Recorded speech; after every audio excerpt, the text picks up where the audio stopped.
लेकिन शहाबुद्दीन के गुजर जाने के बाद उसकी बेवा बीवी और यतीम बच्चे को दरकिनार कर दिया। माना जाए कि क्या हिना शहाब इस बार लोकसभा की तैयारी कर रही हैं? देखिए, हम तो कंटिन्यू 3 बार चुनाव लड़े हैं, तो इस बार उस बार क्या है, जब होगी इंशाल्लाह लड़ना होगा, मैं लड़ूं या मेरा बेटा लड़े, हम लोग नॉमिनेशन करेंगे, अपने आप चुनाव चिन्ह सामने आ जाएगा।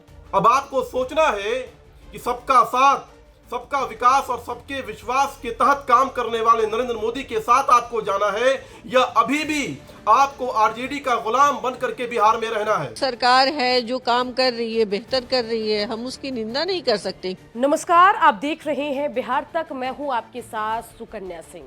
हिना शहाब की तेजस्वी यादव ने अनदेखी क्या की? बिहार में सियासी भूचाल आ गया है। बता दें कि पूरे मामले पर बीजेपी ने तीखी प्रतिक्रिया दी है। बीजेपी के प्रदेश प्रवक्ता दानिश इकबाल ने बड़ी बात कही है। हिना शहाब की अनदेखी पर बीजेपी की तरफ से बयान आया है कि आरजेडी ने पहले जंगल राज को स्थापित करने के लिए शहाबुद्दीन का इस्तेमाल किया और अब जब शहाबुद्दीन इस दुनिया में नहीं है तो शहाबुद्दीन की बेवा बीवी और यतीम बच्चे की आरजेडी अनदेखी कर रही है। बयान सुनिए। लालू प्रसाद यादव ने अपने जंगल राज को स्थापित करने के लिए शहाबुद्दीन का इस्तेमाल तो किया, लेकिन शहाबुद्दीन के गुजर जाने के बाद उसकी बेवा बीवी और यतीम बच्चे को दरकिनार कर दिया। आज तेजस्वी यादव सिवान के दौरे पर थे, लेकिन शहाबुद्दीन के परिवार से मिलना भी उन्होंने मुनासिब नहीं समझा। बिहार के मुसलमानों को अब समझना होगा कि आप सिर्फ आरजेडी के गुलाम हैं, आप सिर्फ आरजेडी के वोट बैंक हैं। आप कब तक आरजेडी के गुलाम बनकर रहेंगे? कब तक आप आरजेडी के वोट बैंक बनकर रहेंगे? जब भागीदारी देने की बात होगी तो आपकी संख्या उनके समाज से ज्यादा है, लेकिन आपकी भागीदारी कहीं नहीं दिखती है। अगर मुख्यमंत्री बनना होगा, उप मुख्यमंत्री बनना होगा, सांसद और मंत्री बनना होगा तो सिर्फ और सिर्फ लालू प्रसाद यादव के परिवार के लोग ही बनेंगे और उसके बाद अगर कुछ बच जाएगा तो उनके समाज के लोगों को वो भेजेंगे।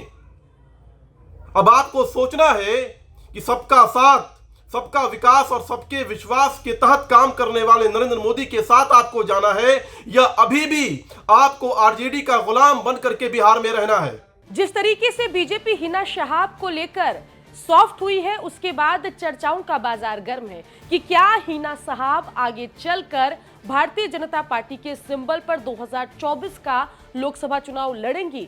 इस बारे में जब हिना शहाब से बातचीत की गई, जब उनसे पूछा गया कि 2024 को लेकर उनका प्लान क्या है और साथ ही बिहार सरकार और देश की सरकार के कामकाज पर भी हिना शहाब से सवाल पूछा गया, तो देखिए हिना शहाब ने क्या कहा।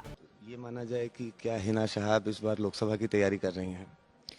देखिए, हम तो कंटिन्यू 3 बार चुनाव लड़े हैं, तो इस बार उस बार क्या है, जब होगी इंशाल्लाह लड़ना होगा, मैं लड़ूं या मेरा बेटा लड़े या मेरे साथ जो लोग हैं वो लोग लड़े, हम लोग सब एक ही हैं। हम लोग नॉमिनेशन करेंगे, अपने आप चुनाव चिन्ह सामने आ जाएगा। सरकार है जो काम कर रही है, बेहतर कर रही है, हम उसकी निंदा नहीं कर सकते क्योंकि हम एक सोशल वर्कर हैं। हम कोई बड़े नेता या बड़े पद पे नहीं है कि हम किसी की काम में अड़चने डालें और उसका खंडन करें। बता दें कि फिलहाल हिना शहाब 2024 के लोकसभा चुनाव को लेकर अपने पत्ते खोलने को तैयार नहीं है, लेकिन जिस तरीके से हिना शहाब बिहार सरकार के कामकाज से खुश दिखाई दे रही हैं, जिस तरीके से एनडीए के काम की तारीफ कर रही है, उससे लग रहा है कि कहीं ना कहीं कुछ केमिस्ट्री बीजेपी और शहाबुद्दीन के परिवार के बीच की बेहतर हुई है। अब देखना होगा कि 2024 के लोकसभा चुनाव से पहले हिना शहाब क्या खुलासा करती हैं, किस पार्टी के साथ चुनाव लड़ने पर बड़ा ऐलान करती है। बिहार की खबरों के लिए आप बने रहिए, देखते रहिए बिहार तक।